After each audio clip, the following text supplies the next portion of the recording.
bit of context and get us going, could you each tell me about your work, how it relates to the luxury sector? Ming? Sure. Firstly, thank you so much for having me, and it's been a really interesting day, lots of topics. So I write about watches and jewelry mainly, but luxury sector in general for the publications that you mentioned, doing it for about, I guess, 10, 15 years now.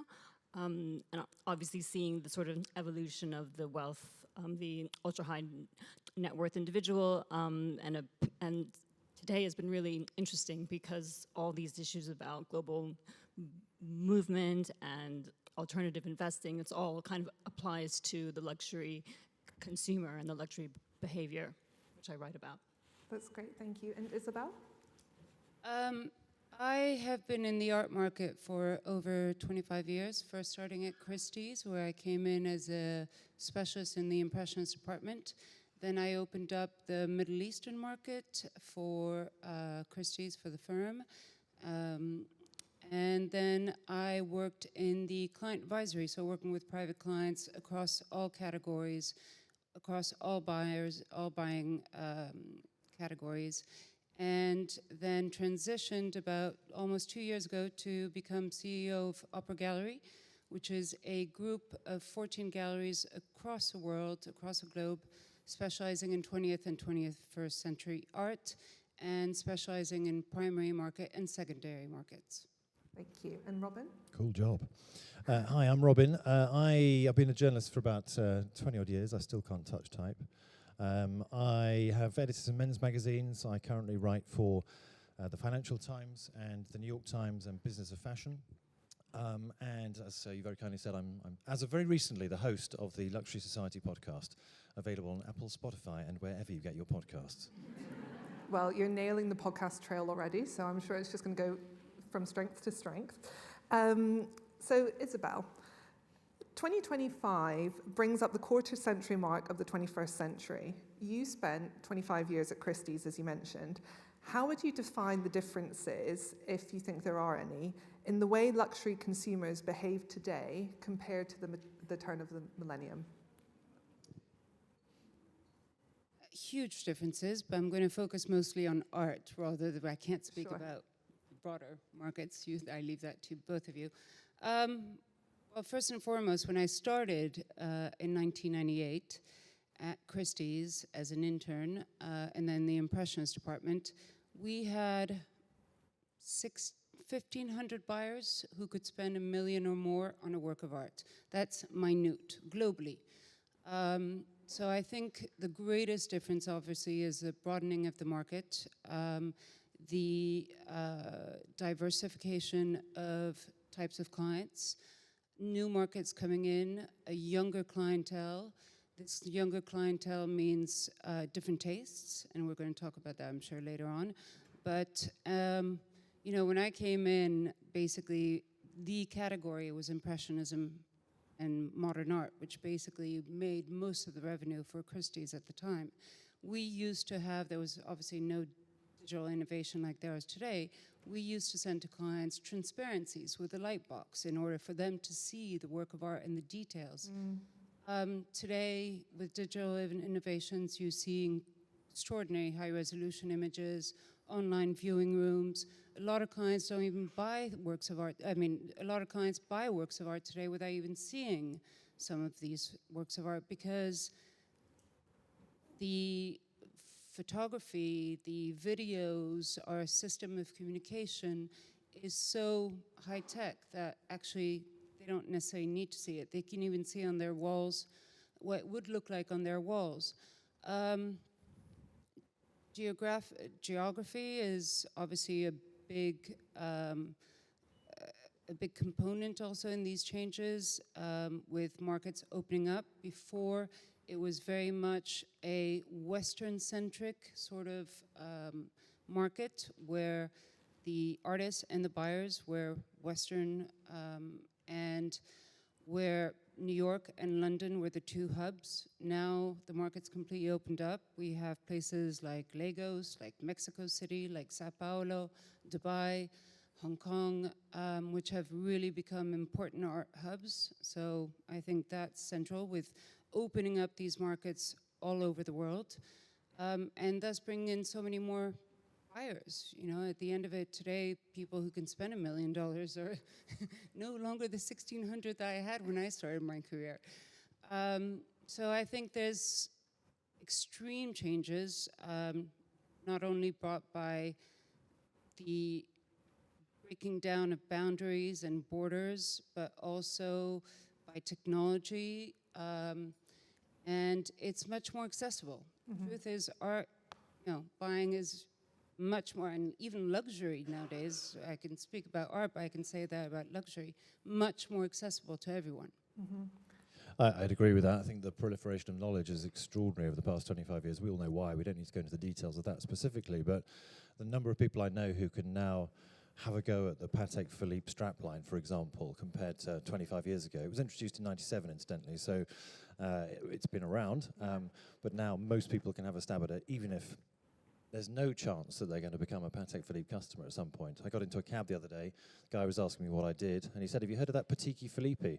So obviously he wasn't necessarily the most knowledgeable, but he had heard of it, even though he was extremely unlikely to be a customer. And that certainly changed my job, and it's changed Ming's job hugely over the past 25 years as we look to report on what's going on. We're talking to a much more educated audience than we would have been 25 years ago. And Ming, is there anything you'd like to add on that? Yeah, I think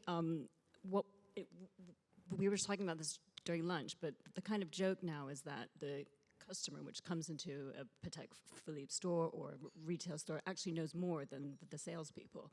Right. And that's, it's just because the information is out there. And I think there's an interest as well. I think COVID, you definitely saw lots of people just have a lot of time and they just did a lot of research. And there's a lot of new brands or young brands that, the established brands that because they've been reading about the established brands for so long, they just had time to learn about other brands. So there was this sort of geek factor where, people can just deep dive and they're really knowledgeable and there's so much out there. So our view of the last 25 years is that more people have access to luxury, different regional markets have opened up, but in the last 5 years, you've touched upon COVID, there's been a huge amount of upheaval across all fronts, and that's impacted consumer sentiment. How concerned are the brands that you write about? Are they about that trend? Yeah, I think especially in the last 100 days or a bit more, I think I think the last year has been uncertain anyways, and now there's even more uncertainty. I think the only certain thing is that there's uncertainty, and geopolitical tensions, trade wars. I think brands are definitely aware that there's people are really conscious about what they're buying and their purchases, and I think what you see with brands is they're really sort of doubling down on their existing clients, those really loyal, high-spending clients. And I think that translates into brands that have a really strong identity. So they're really focusing on their brand codes.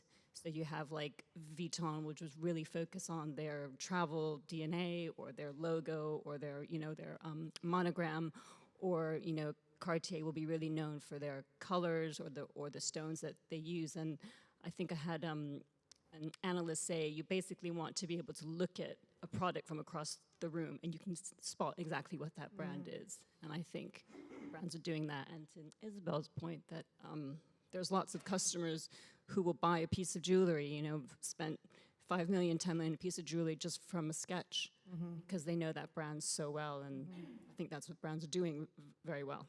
Does that sit at odds? I know there's been discussion in the headlines about the state of stealth wealth. Succession made it such a thing. I feel like I read umpteenth articles about that.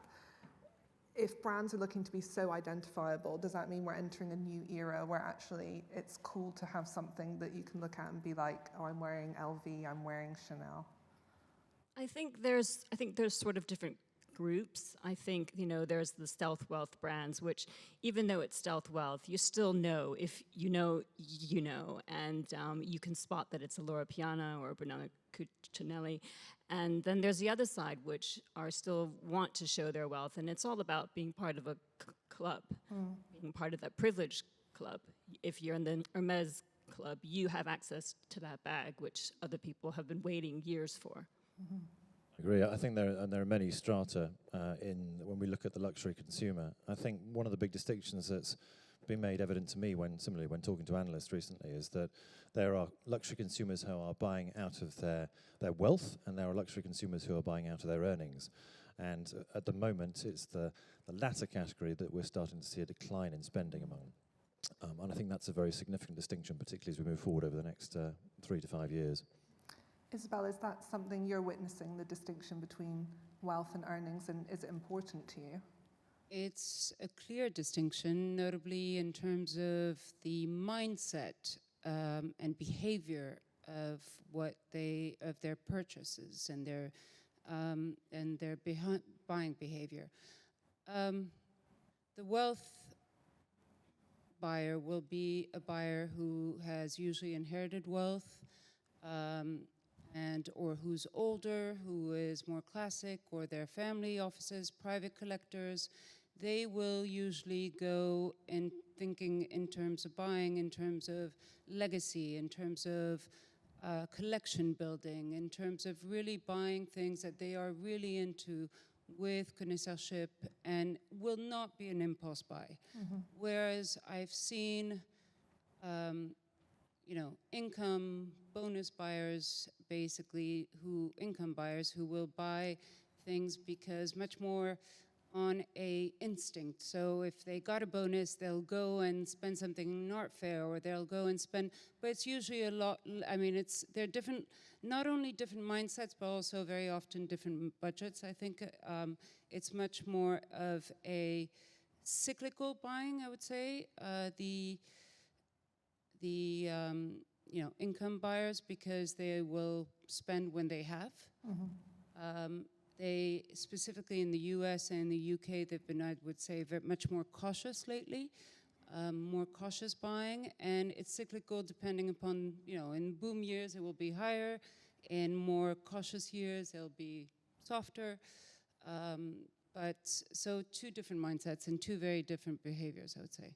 I want to go back to your question about how the brands are feeling at the moment. For both Ming and I, a lot of our job is to talk to the CEOs and find out what's actually happening and how they're feeling. And some are more forthright than others, obviously. Just last week, I interviewed the CEO of a smaller independent watch company, and he is tearing his hair out at the moment because he just feels like everything is against him. We've got through the pandemic, we've got through revenge purchasing, and then we've had wars for a number of years now, but suddenly we're looking at gold prices that have gone completely berserk. 40% increase in the price of gold over the last 12 months alone. So he's saying, I'm just going to stop buying gold because I don't know how to price it. That's assuming there's a customer out there for it, which there probably is with a gold watch, but broadly speaking, the challenge for the brands at the moment is to try and identify who their customer is, where they are, and how much they're going to spend, which has always been the case to an extent I appreciate, but it's more difficult now, he said, than in the 25 years he's been in the industry. Wow.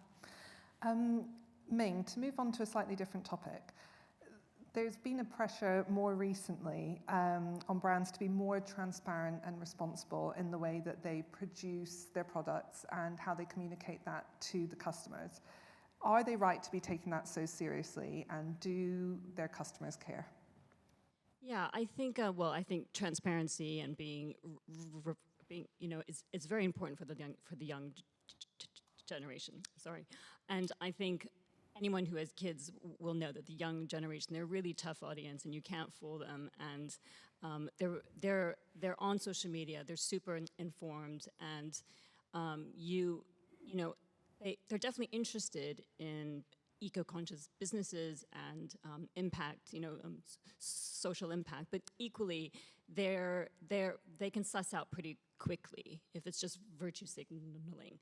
And I think it's really important that brands know that that's really important, but equally it has to be a real authentic part of the narrative. We've talked about authenticity during the morning, and I think that applies to luxury brands as well. So yeah, I think the brands are aware of it, but equally the audience is not just because it's a sustainable product that it's okay. You really have to sort of weave it into the narrative. I always think there are two questions here. One is whether the brands are concerned and whether they're observing audience or customer trends, and whether the customer cares about sustainability, and the other is whether they are going to, in this climate, invest any money in developing products that are sustainable and that have strong traceability and responsibility and so on, or are they going to recognise that actually when budgets are really tight, they've got to make some cutbacks somewhere. What I've been seeing over the last 12 to 18 months is that brands are pulling back on developing products that are overtly sustainable, shall we say, and pulling back further still on the communication around it. I've been stonewalled by a number of CEOs over the last 12 or 18 months when I've said, tell me more about your sustainability projects, or why are you no longer producing a sustainability report?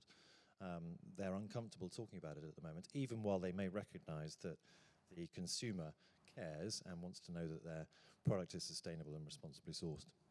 Do you think as the younger buyer becomes a more powerful force in the market, will they be forced to make that change to meet them where they want to buy?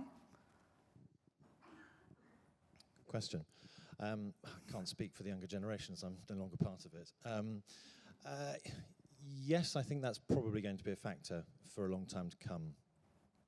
However, I think that in the current political cycle, it's going to be much less of a topic. We're already seeing governments pushing deadlines back, which, whether that's realistic or not, is almost irrelevant at this point in relation to your question.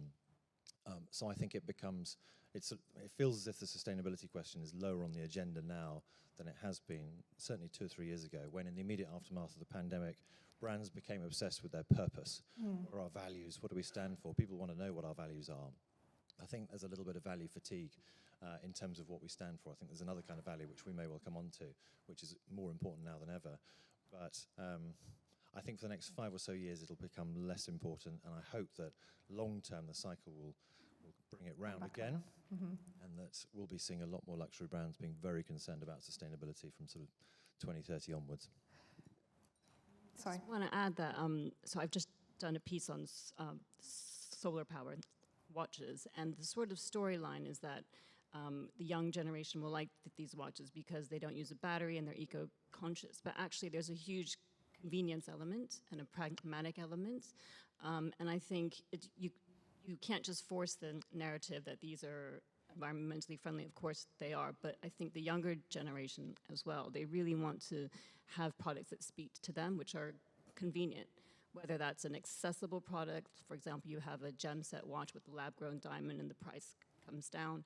So it's not just what is it doing good for society. Of course that has to be part of it, but like I said, the young generation are pretty switched on, and they're not just going to buy something because you've said it's purpose-led. Does that give rise to more, Robin, you were discussing an independent watchmaker. Does it give rise to more boutique luxury? I can seek out the exact kind of product that I'd like, and makes it more difficult for the established houses? Yeah, I think definitely that people purchase things based on the values of the companies that produce them. I think in the last panel we talked about, that has to resonate with the buyer's values, and I think smaller independent brands are much better at doing that because they can project that image and they can communicate about it in a way that doesn't feel like it's very corporate. So I think that's an opportunity for smaller independent brands, definitely. And Isabelle, going back to what you said at the start about the shift in geographic power, your customers are now all over the world once you were focusing on buyers in the UK and the US. What are the regions where you're really seeing interest in art coming up? Where are the next places to watch? Well, Latin America, for one, for sure. Southeast Asia. The Middle East probably being one of the most important regions right now within the art market and within the future development. Vision 2030 in Saudi Arabia has announced numerous museums, and with auction houses like Christie's and Sotheby's right now opening up offices in Saudi Arabia, including Sotheby's, who's just recently in February did their first sale ever, which included, interestingly enough, not only great works of art such as Botero and Warhol's and others, but also handbags and jewelry and watches and sports memorabilia, which really to me was fascinating because it really showed the trend that's out there right now, which is, as Ming said, the younger client, or the younger buyer who wants to buy what resonates with them. So, and the sort of shift towards cross-category that I was talking before. So it's really, they'll buy as much, and this is why I thought this panel was interesting, because luxury to a certain extent encompasses art and watches and jewelry, and this is where the buyers are going towards right now. So, I mean, I think definitely those three regions are very important, and with the Middle East being important not only as a market, but also with the infrastructure of the museums. So whether it be in the UAE with the Louvre Abu Dhabi and the Sheikh Zayed museums and the many other museums being built right now on Saadiyat Island, but also Qatar with the Qatar museums and all they're building right now. And then, as I said, in Saudi Arabia. So I would say there's a lot, and the art world's looking really towards that region right now. Yeah, I'd echo that. I think I would add in the story of what's happening in Japan at the moment. The Japanese currency is weak.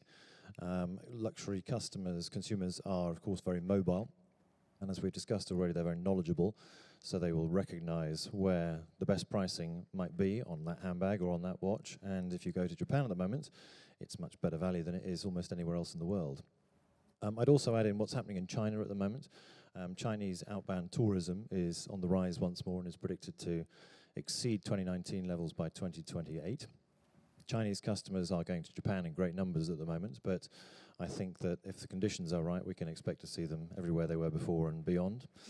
Whether that's here or not, I don't know. It may depend, I suspect, on whether the VAT exemption is lifted once more, which it doesn't look like it's going to be anytime soon. Which unfortunately is costing this country billions in revenues and tax receipts as well. But so I would add Japan and China into that, as well as the Middle East. Thank you. Now's a good opportunity to remind everyone that not only will we be taking questions with a microphone at the end, but you can also submit questions to Slido by logging on to sli.do.com and using the hashtag Spears500Live. And then it will populate on my iPad, and I can ask your questions to our panelists. So thank you very much. Ming, with the market so volatile and the immediate future looking really murky, would you say this becomes a moment for buyers to invest in hard luxury? Yeah, definitely. I think, well, I do cover the watches and jewelry sector, so definitely jewelry in particular. I'll let Robin speak about watches, but jewelry and stones in particular have always been a store of wealth. They've always been a haven. Hundreds of years ago, people would sew a lining in their jacket and put jewelry in there, or valuables in there, and they would travel. And when they arrived at where they could be safe, then they would have a store of wealth. So I think you definitely see that. Robin, you mentioned the gold prices are increasing, and from a jewelry perspective, that completely makes sense why people are investing in gold, and people do see jewelry as a store of wealth. And Robin? I find the concept of investing in luxury quite strange in a way, because a luxury item is something to be enjoyed first and foremost. Yes, it's obviously been true that in the past, particularly in the immediate aftermath of COVID, it was very clear that some products from some brands, their value increased exponentially. Rolex and Patek and Audemars Piguet and the watch world in particular, the values just went through the roof. Since then we've had 12 consecutive quarters of decline in the value of pre-owned watches. So that was a very temporary spike. And these days, if you're buying a luxury watch as an investment, okay, fair enough. If you're buying the very low volume stuff, if you've got that level of access, well done you. But as a general rule, buy it to enjoy it. There will be some sort of enjoyment tax along the way. If you ultimately make a return on it, well done. I was looking at some statistics this morning from the World Gold Council, and the demand for gold for watches and jewellery has not quite collapsed, but it has shrunk enormously. in the first quarter of this year compared to the first quarter of last year, while simultaneously demand for investment gold has gone up by 170%. So I think, yes, if you're looking to invest, buy gold, fine. If you're looking to invest, watches maybe, but I wouldn't put all your eggs in that basket, certainly. And Isabelle, how do you see the trend reflected in the art market? Do buyers double down on, old masters and, these traditional art forms, or are they still in a position where they're willing to take risks? I think, the art market has definitely gone through a contraction that we know, specifically for the high-priced pieces, notably works of art that are $10 million or more.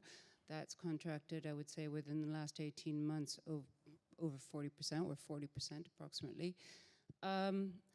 But you really gauge the temperature of the art market by the day sales. And the day sales are basically the works of art that are, anywhere between $20,000 to $500,000. And those have steadily still kept up with the market and have done well, reasonably well, compared to what's happening out there in terms of the major, blue chip, what I'd call the blue chip artists for the evening sales. And those works basically have done relatively well, with sales usually selling on average 85%. So there is a certain kind of resilience. There's been a softening, there's no doubt about that. But there is somewhat of a resilience because of those younger buyers that are coming in. And those younger buyers are looking to, are okay to spend basically between $20,000 to, let's say, $100,000. They are investing, yes, but they're also furnishing their homes. And to a certain extent, I've noticed that since COVID, your home, your environment has become very important to them. So it's not only in terms of them buying for investment, it's also for them to enjoy it, just as you say. So I would say, to be seen what's going to happen, but there's definitely been a shift, and there's definitely been a change and a contraction, but it's not as disastrous overall as one could expect. Do you think more time and energy, and indeed money, is being spent on trying to attract those younger buyers than, secure the existing big 10 million plus buyers? Has the focus shifted towards them? So I read an amazing article recently that said that basically within the next 20 years, $84 trillion of assets is going to exchange hands to millennials and Gen Z. Mm-hmm. And basically those are the generations that auction houses and galleries, and those are that are tailored to, and those are going to be the generations that are going to change everything, because they are buying differently. And as I said, when I started my career, it was all about Impressionist and modern art, and it stopped in 1950. Now it's much more about buyers taking home what they relate to, taking home what is important to them, what they identify with, what resonates to them, whether it be through identity, whether it be through heritage, whether it be through values, beliefs. They look into the artists and the art or the mediums or that resonates to them. And they're going to be the ones with the money. So they're buying art that is relevant to them, that they understand. So maybe a work of art from the 1960s or an old master or is not necessarily going to be resonating to them as much as a young artist that they know and that's, been, that they saw in a gallery. And so I would say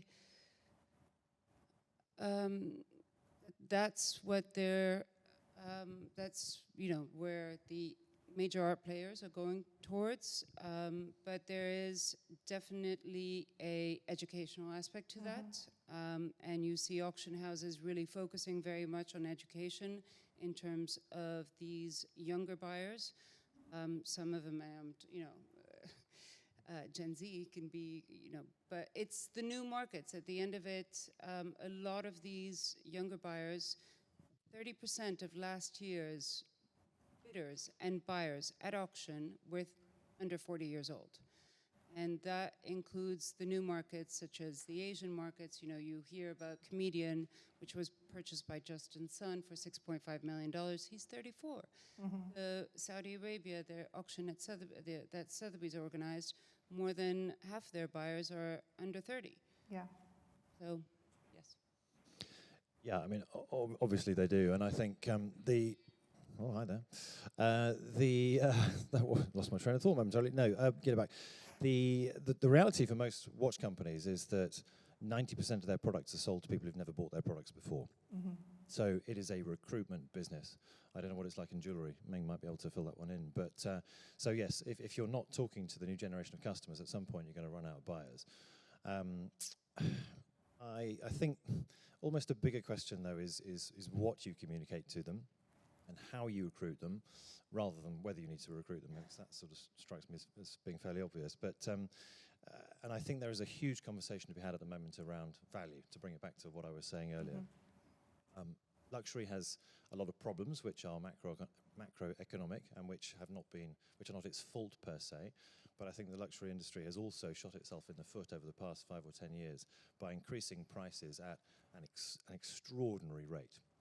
A lot of younger consumers now feel that they are priced out of the market, and that is a real problem, because we know that the younger generation are already they have less disposable income than many of the previous generations did. They are less likely to own property, and that, for the luxury sector, that can work both ways, of course. And there are some Gen Zers who are saying, well, I'm never going to be able to afford a property, so I'll spend what money I do have on a nice handbag or a nice watch or a nice holiday, a nice experience. So it could yet work for the luxury industry. But I think in the meantime, communicating value and offering products that have real, genuine, authentic value, as we were talking about earlier, is becoming increasingly important. And if you can't communicate that, you'll lose the next generation. God, those are chilling words for anyone who works in a luxury company here. We do have some questions from the audience I'd like to get to, if that's okay. This one's very interesting. So well done, Asker. What are the new luxury items and categories appearing on the horizon? What will be called luxury in 10 years' time? So Isabelle mentioned, sports memorabilia, and the sort of categories are opening up in the major auction houses. People are buying jerseys and trainers and handbags, etc. Chinese electric vehicles. Beg your pardon? Chinese electric vehicles. That's a completely off-the-cuff comment, obviously, as I didn't know the question was coming. But I was interviewing somebody yesterday about Chinese electric vehicles, and he was talking about a brand called NIO, N-I-O. I'd never heard of it. And it's not just the product that they're offering, which is luxury, it's the experience around it. So, for example, it comes with an app, and if you go out and you have a drink too many and decide you don't want to drive your car home, or you shouldn't drive your car home, tap on a button that says send me a driver, and in 15 minutes someone will be there to drive you home in your car. It's those kind of products which I think will become more attractive to the market over the next 5 to 10 years. And who knows, it might, I'm speculating here, but it could be that the Chinese are at the forefront of that with products like electric vehicles. Do you think it's maybe then that it's not going to be products that are luxury, but we describe it more as experiential things? It's no longer enough to own the Hermes handbag. You are flown with your personal shopper, concierge, to Paris, to that store to purchase. Do you think that sort of experience is going to be on the rise? Isabelle or me? Yes, I do, and you're already seeing that in the art market to a certain extent. I'm a strong believer that we are going towards an experience-led, buyer base an experience-led interest from even collectors. I think the younger generation's definitely interested in that, and you see it already in terms of the art and the experience, the art, for example, Team Lab, which did this extraordinary artistic, immersive experience in Abu Dhabi recently. We've seen it also with Super Blue, with many other different collectives, which basically do these experiences where you go in a bit Kusama style, like you'd go into her rooms, and you see more and more of these things, but also you see it within gallery world. So Hauser and Wirth, for example, who opened up, their restaurants and their hospitalities sector and their hotels. So you go to Menorca, or you go to the hotels, and actually these younger clienteles want to stay in the hotels, want to dine there, want to have that sort of lifestyle experience while seeing the art, and thereafter maybe buy the art and become clients of Hauser, let's say. But you're already seeing this sort of merging of lifestyle, luxury, arts, experiencing all together, basically, within all of. Yeah, no, I agree. I think what I would say, though, and it's a sort of adjacent point to yours, is that when you start adding in experiences, you make the product more expensive. Yeah. And I think luxury brands need to be nervous, or cautious, not nervous, cautious to make sure that if they're doing that, they continue to make product that is also accessible. Might be the wrong word, but at the same time, if you're going to draw in a consumer, you need to convince them they're actually going to be able to access whatever it is that you're offering them. So I think it's a very delicate balance. Otherwise, we end up with this massive segregation in the luxury sector, which may not be a bad thing. I'm not saying it's a bad thing. It may happen anyway. But I think we're seeing consolidation around brands. We're seeing consolidation around price points, and it's all higher and higher and higher and higher. And the sort of the vision of going out and spending £2,000 or £3,000 on a luxury watch or a luxury piece of jewellery is becoming more and more distant for more and more customers. And ultimately, that's what luxury is. Luxury is exclusive. So we can debate the philosophical nature of whether that's a good thing or a bad thing until we're blue in the teeth. Blue in the face.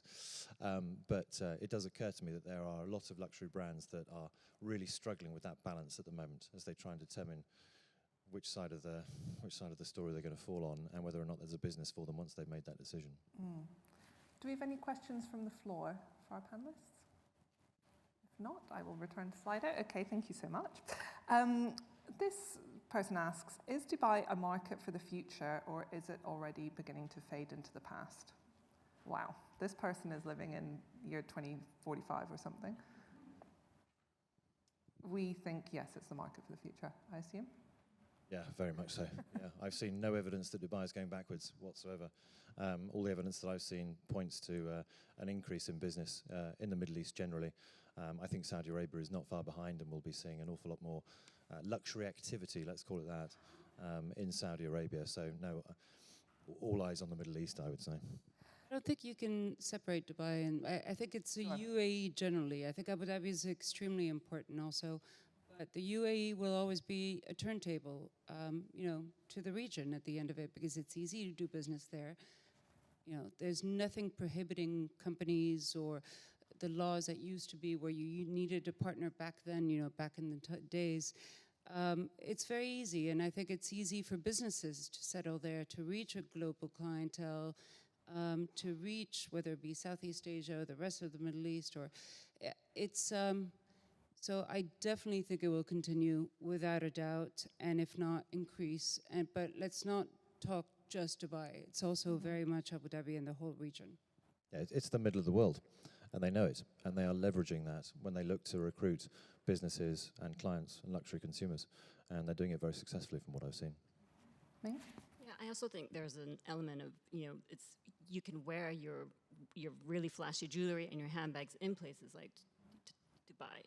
We all hear those horror stories about people getting robbed in London, Paris, LA, and people just don't want to wear their watches, even if it's not a super expensive watch, but they just don't, or people getting their bags stolen outside of the Eurostar. So I think the Middle East is one of these markets where you can enjoy your luxury goods, and that's what we talked about, is the enjoyment of it. And that's part of it as well. Well, Ming, you are very in tune with one of our question askers who says, has the surge in crime and growing concern over personal safety, the instance you're describing, impacted consumer behavior and demand within the luxury goods market? Yes, definitely. I think we've all, I don't know if you've seen the footage of, undercover policemen in Soho, tracking down thieves who target people wearing Rolex watches, AP, and that will, people are scared to wear these things, but also people coming to London, wealthy people trying to enjoy the capital and all it has to offer. They don't want to wear their luxury goods that they've purchased in other places. So it definitely has dampened interest in big cosmopolitan areas. Yeah, I'd agree. I mean, I think going back to what the Right Honourable Gentleman was saying earlier about our culture, we don't live in a culture that universally celebrates success. And so where people are wearing symbols of success, they can become targets. At the same time, I think also that story has been sensationalized a little bit. But yeah, be careful, people. And as a final question, is London still an attractive city if you're a luxury shopper? We've got vandals on mopeds trying to steal our Rolexes. We've got VAT problems now. Isabelle, that is one's this yours. still a place to be?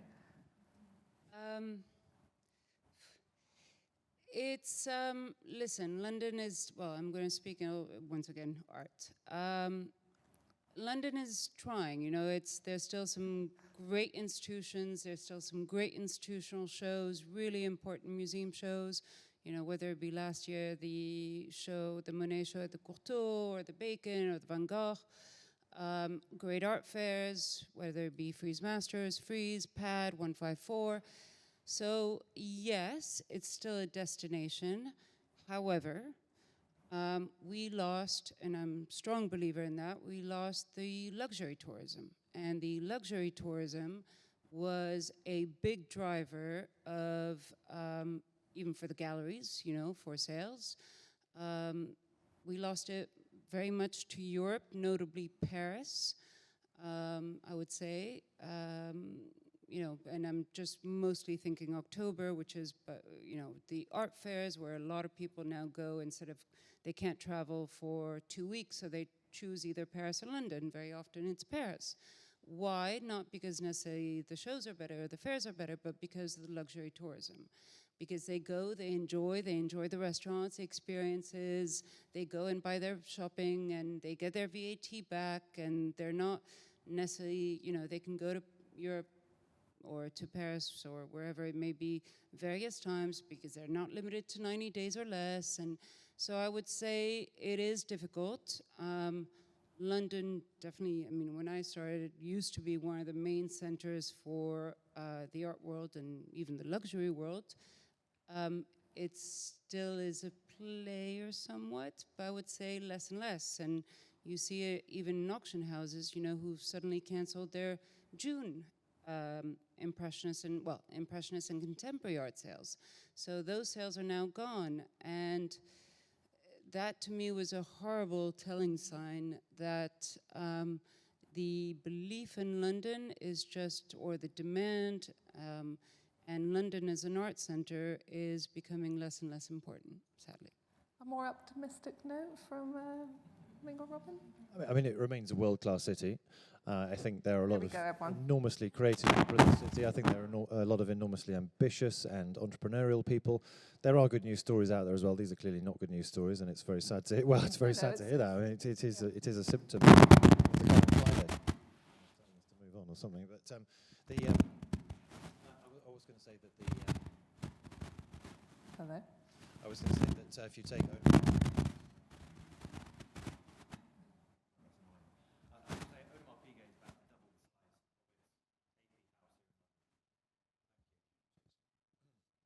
yeah, Audemars Piguet is about to double the size. It's me. It could just be me. We've got 4 seconds left. Over to you.